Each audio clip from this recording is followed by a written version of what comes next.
2022 മുതൽ സംസ്ഥാനത്ത് വാഹനാപകടങ്ങൾ വർദ്ധിച്ചതായി ഗതാഗത മന്ത്രി കെ.ബി. ഗണേഷ് കുമാർ.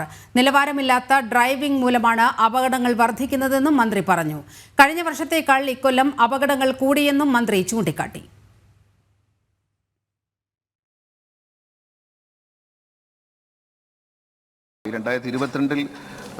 മരണാനുപാതം കുറയ്ക്കാൻ കഴിഞ്ഞിട്ടുണ്ട്. അപകടങ്ങൾ കൂടിയിരിക്കുകയാണ്. അപകടങ്ങളുടെ നമ്പർ കൂടുന്നുണ്ടെങ്കിലും മരണാനുപാതം 4317 മരണങ്ങളായിരുന്നു 2022-ലെങ്കിൽ അത് 2023-ൽ 8.5% കുറവ് വരുത്തി വന്നിരിക്കുന്നു. അത് 4080 പിന്നെ ഇപ്പോൾ ഈ വർഷം 3746 മരണം കുറഞ്ഞു വന്നൊരു ഭാഗ്യമുണ്ട്. പക്ഷേ ഈ പറഞ്ഞതുപോലെ അപകടങ്ങൾ വല്ലാതെ വർദ്ധിച്ചിട്ടുണ്ട്. കഴിഞ്ഞ വർഷത്തേക്കാൾ ഈ വർഷം അപകടം കൂടുതലാണ്. അതിൽ പ്രധാനമായി കണ്ടുവരുന്നത് ഈ വാഹനം ഓടിക്കുന്നവരുടെ ഒരു നിലവാരമില്ലാത്ത ഡ്രൈവിങ്ങും അശ്രദ്ധയും മോട്ടോർ സൈക്കിളുകളാണ് കൂടുതൽ അപകടങ്ങൾ ഉണ്ടാക്കുന്നതും കൂടുതൽ മരണം സൃഷ്ടിക്കുന്നത്.